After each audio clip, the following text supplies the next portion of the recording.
السلام عليكم. ازيكم؟ يا رب تكونوا بخير. الفترة الأخيرة دي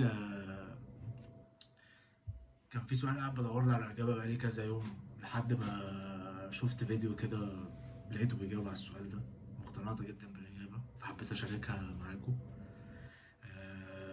ما دام السعي ما مش لازم مع السعي إن أنت توصل للي أنت بتسعى له. السعي لا يعني حتمية الوصول. أسعى ليه؟ أتعب نفسي ليه؟ واحرق في دمي واسهر الليالي وقلة نوم ومجهود بدني وذهني ليه؟ مادام كده كده انا مش ضامن ان انا هوصل. لحد ما كنت بتفرج على فيديو كده بالصدفة لواحد اسمه جون ريم، ولقيته بيجاوب على السؤال ده إجابة جامدة فشخ، واللي هي ليه لأ؟ انت شايف ان السعي تسعى ليه لأ؟ تحاول تعمل مجهود في ان انت توصل لحاجة بتحلم بيها ليه لأ؟ عايز تعمل فورمة فهتدوس على نفسك في الأكل ليه لأ؟ عايز تتعلم حاجة جديدة ليه لأ؟ من الآخر ليه لأ؟ ما دايما في فرصة وفي possibility وفي نسبة إن أنا أوصل للي أنا فعلا عايزه، فليه لأ؟ ليه ما أجربش؟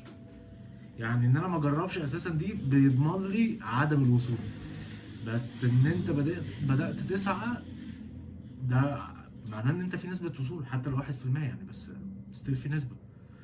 و ده وصلني بقى لحتة تانية. فكرة ان انت الحدود او الليميتيشنز اللي بتظهر لك في فكرك دي موجودة في دماغك انت، بس دي فكرة مرعبة مرعبة. يعني ربنا سبحانه وتعالى خلقنا وميزنا بالعلم،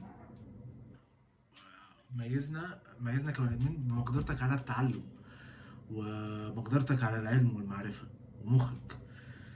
فانت تفضل تحط بقى ايه حدود لنفسك، ايه ده لا دي صعبه، ايه ده لا دي مش هقدر، ايه ده لا ده حوار، مع ان مادام غيري قدر يعمل ده معناه ان انا اقدر اعمل ده. غيري قدر يعمل ده وهو عنده نفس عدد الساعات، عنده نفس العينين، عنده نفس البق، عنده نفس المخ، ما عندوش فص زياده في مخه، ما عندوش ودن زياده، ما عندوش 5 ساعات زياده في يومه. هما الحاجات اللي متوفره لي هي الحاجات اللي متوفره له.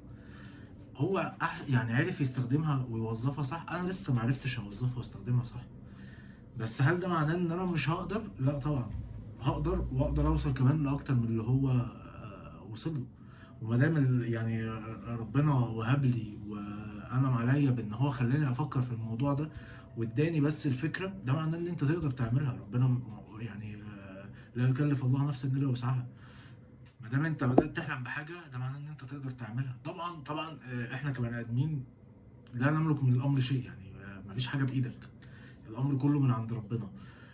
لكن هل ده معناه ان انت ترمي وتقول لا خلاص ما دام من عند ربنا؟ ده معناه ان يعني لو مكتوب لي اتجوز هتجوز، لو مكتوب لي اعمل فلوس هعمل فلوس، لو مكتوب لي انجح هنجح، لو مكتوب لي هفشل وادينا اهو بنعيش اليوم بيومه، فاهم؟ لا طبعا لا طبعا، غلط غلط جدا. يعني الواحد كل فترة بيحاول يخرج نفسه من المعارك الذهنية اللي بيبقى فيها، لأن وانس إن أنا قدرت أغلب نفسي ده معناه إن أنا هقدر هغلب أي حد.